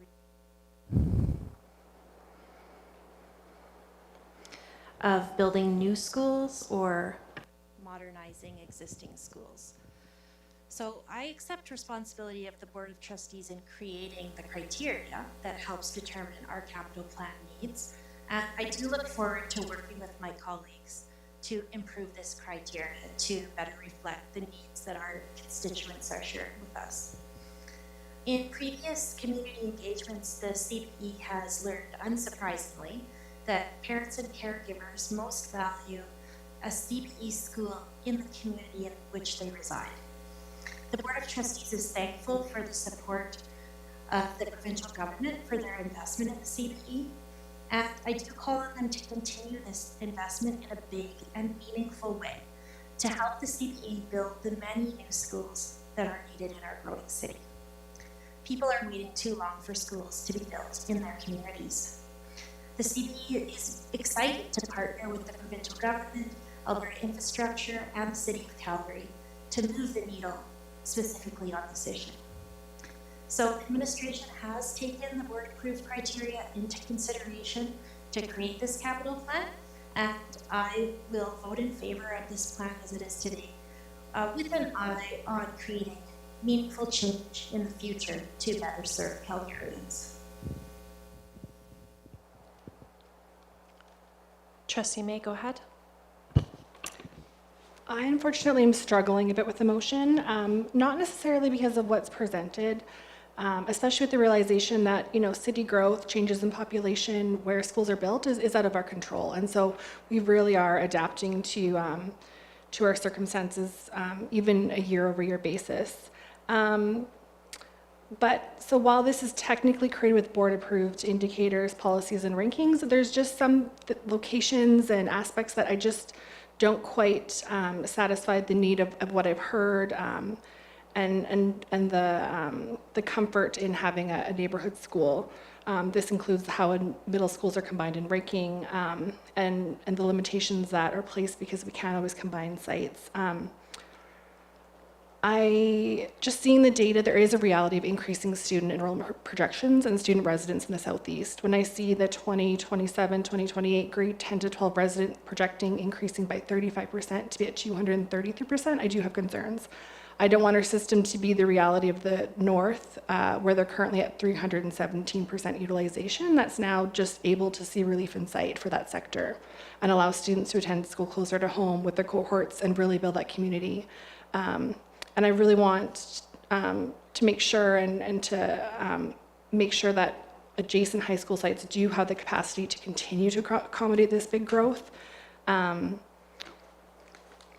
I do see references in the document about, having students live close to where they live. But I do, really look forward to my fellow trustees for insight to help guide my decision on this matter.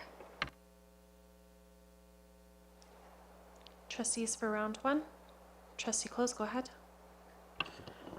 Thank you. I will be supporting the motion. We have a plan before us that is robustly providing us with priorities and information about the priorities. I think it's so important to have planning criteria. Without it, not only do we have a lack of transparency of how schools go on a list, but I want to emphasize that it's not just outside influence to do for the list. It would be our own influence on the list that is a challenging situation to find yourself in. I'm also encouraged that the province has added pre-planning and planning to the criteria, because I think these are really great steps going forward to some more consistency, so that we actually don't have an annual submission that feels like a wish list when we revisit it the next year within a 3-year planning process. And the reason it ends up looking like a wish list, it's not because of our planning principles or the research or the information that we're provided with. It's the lack of consistency in approving new school construction or modernizations. I don't see a thoughtful plan there, that it digresses from year to year. So we don't. So I'm very hopeful around this pre-planning, planning in creating some consistency. But further, I think, and this is just from experience, I think the conversation we need to have, and I thought this during the election, and I continue to think it, is we need to change the conversation of how we build schools and how we modernize them and who does it. There's a bigger conversation, a bigger cross-sector collaboration, if you will, on how to build public infrastructure and how to do it in a fiscally conservative way. So I'm not going to sit here and say that we need all of these new schools in all new communities, but we need to have a really thoughtful conversation of how we can do it within the resources that exist in our province. So I'm very grateful for the plan that's been brought forward. Thank you very much to CBE, but we do not operate alone. The approval process is within the province, and the City of Calgary continues to build new communities. And so I look forward to similar to what Trustee Downey has shared in her debate, to working with all parties to improve the process so that we have schools in the communities that we need and serve the students that we need, and continue to serve the students within CBE. And thank you, Trustee Dennis, for opening all of your remarks. I would echo. So thank you. Trustees for round one. Trustee Bolger, go ahead. Thank you, Chair Hack, and thank you very much for the report. It was very thorough, and I was just commenting that every answer comes down to the ranking criteria. So we are consistent, across the board there. So I'm speaking in favor of approving this report and am optimistic that the province's new designations of pre-planning, planning, and design funding will help our board and the citizens of Calgary to feel confident that these projects will come to fruition as soon as they possibly can. We definitely need and will rely on these commitments to meet the needs of our growing city and to all CBE students. And I also really appreciate that the CBE has a strong relationship and works collaboratively with the Government of Alberta and the City of Calgary in support of our students. Trustee Vukadinovich, go ahead. I'm trying to still decide how I will vote. On the one hand, I wouldn't quite agree with Trustee Close about wish lists. I feel CBE administration has never brought forward a wish list. CBE administration puts in the work, uses planning. Sorry, you didn't say that. Sorry, point of information. I did not say that. I said that it ends up being a wish list because of the provincial approval process. My apologies, Trustee Close. I just know that administration puts together a sound report and that the items on our year one priority list each year are our year one priorities. And it's not meant to be a list where just the first thing gets picked off and the other ones get punted to another year. It's meant to be every single item on the year one list we need approval for. And it's one thing when there genuinely isn't money, but when I see we have 1 in 6 students and we did not get 1 in 6 capital funding dollars, I know that's not a CB administration challenge, that's out of our hands, and we always work with what we're given. But I struggle because we do have 9,153 students just in this year alone who are waiting for a school in their community. We have, it was one of our criteria that we want schools close to where people live, and we hear from our families over and over that they want schools close to where they live. And I'm concerned there's no Sage Hill K-4 here, even as a year 3 design-only priority. There's no South Calgary High School here. Through the course of this conversation, I hear the Legacy and Walden piece, and I wonder, like, I didn't quite understand why couldn't we have a Legacy in Walden, a middle school built in one of those, and then the kids in that area can go to that middle school, and then the kids in the neighboring one can be on a lottery, which is what's happening right now in the central area, where at Mount Royal Middle School here in the center, there's a lottery. So I don't understand, if we can have lotteries in our very full schools in the center, why can't we have lotteries in, well, we do have lotteries, so I just didn't quite understand why Legacy and Walden weren't there. I'm struggling. There's a lot of good in this report, and administration has done an excellent job pulling it together, and I'm still really struggling.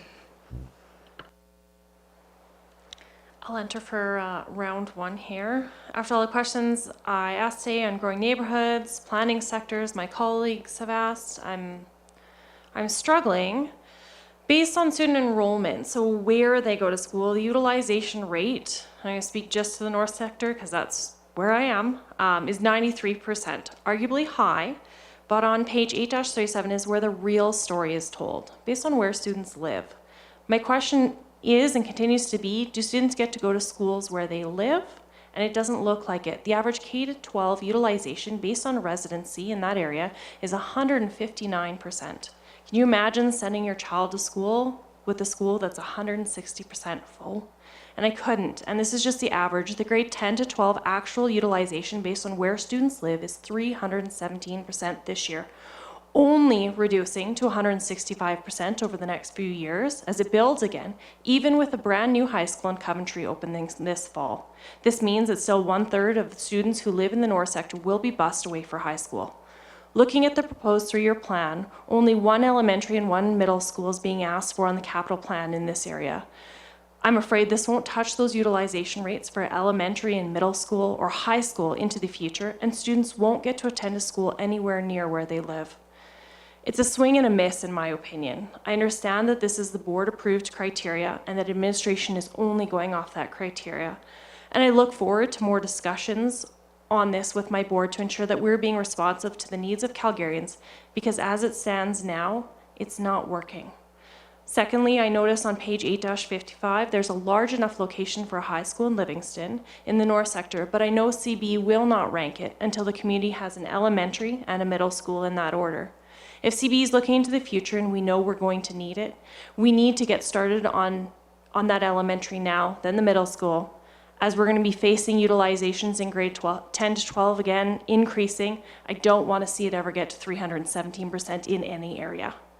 The only reason Livingston Elementary isn't ranked high is because there's a private school already established and is driving parents to look into it as a K-6 option rather than send their kindergartners on a bus for 36 minutes to the designated public school.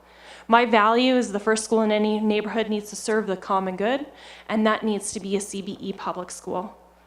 I know I'm not as knowledgeable or involved with other planning sectors or neighborhoods in the city, but it begs the question, if this is happening in my wards, where else is it happening?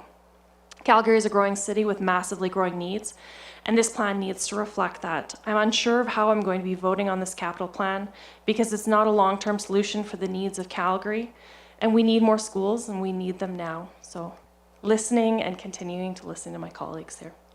Thank you. I'll open the floor to round 2 of debate. Trustee Close. I'd like to take the opportunity to talk about the board planning criteria because they were created in a time when we weren't growing as a school board, but we needed the transparency to be able to rank the priorities that we needed. And in fact, at the time, trying to do that actual debate of whether you put an elementary school on the list or Centennial High School at the time was difficult. And so we needed to create criteria in order to do it. But we also need to revisit them because what we heard today was what are the top 10 developing communities? And when we look at the top 10 developing communities, we're actually not seeing that reflected in our priority list. When we look at there's others, and we'll be able to have that debate. But I think it's going to be a great conversation going forward about our own board planning criteria. But I would like to caution us that we cannot do it alone. We are responding to other people's decisions when we submit our own capital plan. And so we have to continue to work with our provincial government. And I think we do. I agree with you that we have a great relationship there. And I think there's been great steps taken in the pre-planning and planning criteria to help boards realize their needs to meet student growth. And what an exciting story that we have here, that our city is growing and that our city is attracting people from across Canada and welcoming them from across the world. And we want to be able to build new schools in order to meet those learning needs. So with delight, I'm going to say I'm not struggling. I recognize the challenges, but we are part of a process where we have to submit our priorities under a 3-year capital plan process. And so this is a great submission based on great data that we have right now for today. Trustees, round 2. Trustee May, go ahead. So I tend to think back to last year, even in this process, when our year 1 priorities were an ask for 4 major modernizations. I think we were in a different place enrollment and utilization-wise, and we had an understanding that we really do need to have all of our schools have the same technology, infrastructure, learning commons, and just that equality through the system. So while this capital list does include new builds to accommodate our increasing enrollment, there's still some I would have liked to have listed or analyzed for transparency pieces. But fellow trustees have reminded me of government changes in pre-planning that can really help influence our 3-year school capital plan, as well as the role that we as trustees can have in having these conversations around school infrastructure and how we move forward. While I still have specific concerns, overall the plan does address the Calgary Board of Education as a whole, and so I do turn my mind to that lens. I also understand this report needs to be submitted and approved by April 1st. So I think I can ultimately support based on the timeline reality of the whole school filter, and that doesn't mean that I don't still have specific concerns. But the reality is we don't have a lot of control about city complexity or how many modernization or capital plans do get approved by the government. I think that's something that we are at the whim. So I will support, maybe not as excitedly as others, but I'm still ultimately probably in support. Trustees for round two. Trustee Vukadinovich, go ahead. Well, Trustee May has raised interesting points that are giving me pause, and like as I'm weighing back and forth to support or not support this report, I do have a high degree of respect for what administration has pulled together in this report, and I guess maybe a lot of my challenge is that so much of it is out of our hands. We don't determine what proportion of capital education dollars come to the CBE, and we don't determine the speed at which developers prepare sites, and we don't determine the speed at which the city provides the approvals at their end as well. So you're maybe shedding light that maybe part of my frustration are things that are well beyond the control of CBE administration, and that I should really focus on CBE administration's, what CBE administration has pulled together here, given all the constraints.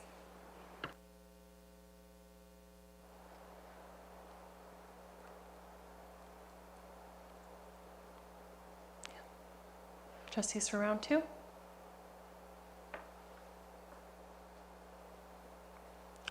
I'll add my 2 cents here. I appreciate Trustee Close bringing up the changing times and the times in which this criteria was approved. Obviously, appreciate that context. Knowing that and knowing that these are board-approved criteria, we've also had a change in landscape on the number of districts within Calgary and how that affects our planning criteria and how it could change the criteria for. I very much look forward to having that discussion with my board. Knowing that this needs to be approved by April 1st and to have a plan ready, I think the administration's done their work in relation to what has been pre-approved by this board. With that said, I can approve it under that lens. Trustee Dennis, do you wish to close? Well, thank you so much. So obviously still in support of approving the plan. Again, I think it positions us well for future announcements. The reality is we could put 20 items on our plan, and in all my time as a trustee, I've never seen every item on our plan actually be approved. So which is why the strategic portion of this is so important, and be able to provide information that is clear, that positions the CBE well to have announcements made by the province. There have been a couple of times in my time as a trustee where CBE hasn't received an announcement, but typically our strategic plan positions us well to have projects announced. It's very seldom that CBE is left in the sidelines when it comes to capital announcements.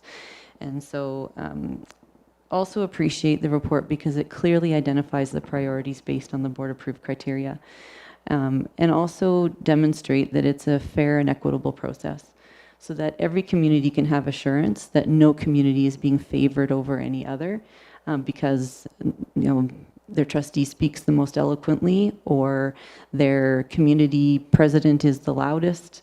It really is based on data and based on evidence so that we know that we're treating every community the same.